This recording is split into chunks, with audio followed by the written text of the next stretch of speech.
ہمارے ساتھ موجود ہیں پاکستان مسلم لیگ نون کے ممبر نیشنل اسمبلی محسن شاہ نواز رانجھا صاحب. محسن صاحب بہت بہت شکریہ وقت دینے کے لیے. آپ یہ ریفرنس لے کر گئے تھے اور اس پر آج فیصلہ آ چکا ہے. عمران خان سابق وزیر اعظم کو 63(1)(p) کے تحت اور دیگر دفعات اس میں ہے الیکشن کمیشن ایکٹ کی، اس کے تحت ان کو نااہل کیا گیا ہے. پہلا سوال تو یہ کہ آپ لوگ 62(1)(f) کے تحت نااہلی چاہتے تھے لیکن آج 63(1)(p) کے تحت ان کو نااہل کیا گیا ہے. دیکھیں جی 62(1)(f) جو ہے وہ ایک پریسیڈنٹ کیونکہ سیٹ ہوا ہے صادق اور امین کا، وہ ہمارا جو مین کیس تھا وہ تو 63(1) کے نیچے تھا اور 63(1)(a) بھی تھا، 62(1)(f) بھی ہم نے انووک کیا تھا، 63(a) بھی تھا، سیکشن 137 بھی تھی الیکشن ایکٹ کی، مختلف پروویژنز تھیں. اور مین ہمارا یہ تھا، وہاں سے تو ہم نے ایک کانسیپٹ اٹھایا تھا کہ صادق اور امین ہونا ضروری ہے، لیکن مین تو یہ تھا کہ اگر الیکشن ہونے کے بعد کوئی ایم این اے جب اس کی کوئی ایسی چیز سامنے آتی ہے تو اس کے اوپر اس کے خلاف کارروائی کی جا سکتی ہے.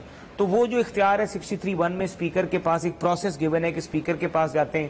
ہم جب ہمارے علم میں یہ بات تب آئی تھی جب انہوں نے میڈیا میں خبریں چلیں کہ پاکستان انفارمیشن کمیشن کے ایک فیصلے کے اوپر ایک صحافی نے درخواست دی، آپ کی برادری سے ان کا تعلق تھا، انہوں نے اس درخواست دی اور اس درخواست کو پاکستان انفارمیشن کمیشن نے کہا کہ توشہ خانہ کا ریکارڈ پبلک کیا جائے.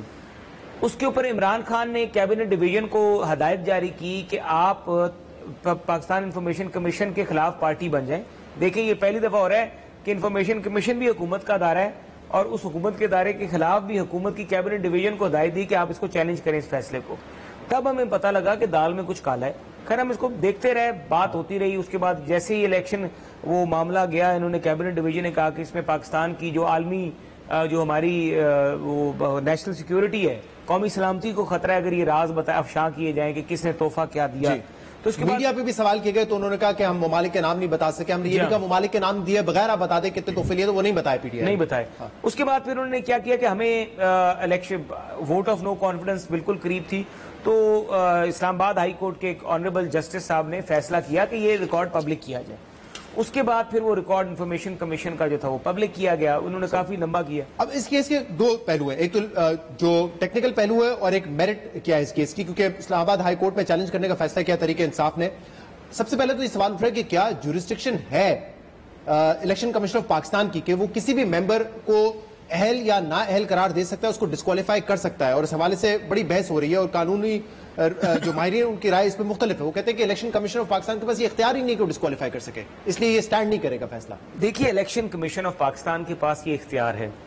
آپ کو میں مثال دیتا ہوں، ایک ریسنٹلی فیصل وابڈا کا کیس تھا. فیصل وابڈا کے کیس میں الیکشن کمیشن نے اپنا اختیار استعمال کیا. اس سے کچھ عرصہ پہلے آپ کو یاد ہوگا افتخار چودھری صاحب جب چیف جسٹس تھے اس وقت ایک کیس چل رہا تھا جس کا جعلی ڈگریوں والا کیس، جس کے بیچ میں جعلی ڈگریوں والے جو لوگ تھے ان کو الیکشن کمیشن آف پاکستان نے نااہل کیا تھا. اور پھر نواز شریف صاحب کے کیس میں اور ایک سلمان جو نعیم والا جو کیس ہے اس کو عطا کہ علی اس کو اپنی فیور میں استعمال کرنا چاہا لیکن وہ الٹا ان کے گلے پڑ گیا. لیکن سلمان نعیم صاحب کا تو اوور ٹرن کر دیا تھا نا سپریم کورٹ نے یہ فیصلہ، اور یہی کہہ کے کیا تھا کہ الیکشن کمیشن آف پاکستان کے پاس یہ اختیار نہیں ہے کہ وہ کسی کو اہل یا نااہل قرار دے. دیکھیں اس میں یہ نہیں کہا، یہ دیکھیں نا یہ انہوں نے ایک بات کی الیکشن سپریم کورٹ میں اسی ججمنٹ کے بیچ میں آپ اس میں ایک آنریبل جج صاحب ہیں ان کی ججمنٹ بھی نکال کے دیکھیں، اس پہ انہوں نے یہ لکھا ہے کہ یہ وہ کر سکتا ہے. ہم نے یہ پوائنٹ فوراً ہائی لائٹ کیا تھا کہ دیکھیں یہ کیس کہہ رہے ہیں کہ سلمان نعیم والا کیس الیکشن کمیشن کو اختیار نہیں ہے. یہی اسی فیصلے میں ہم ان کو پڑھایا پیراگراف کہ اس میں تو لکھا ہوا اختیار ہے. منصور شاہ صاحب کے اس میں جو ججمنٹ تھی اس کے بیچ میں یہ اس پہ بھی بات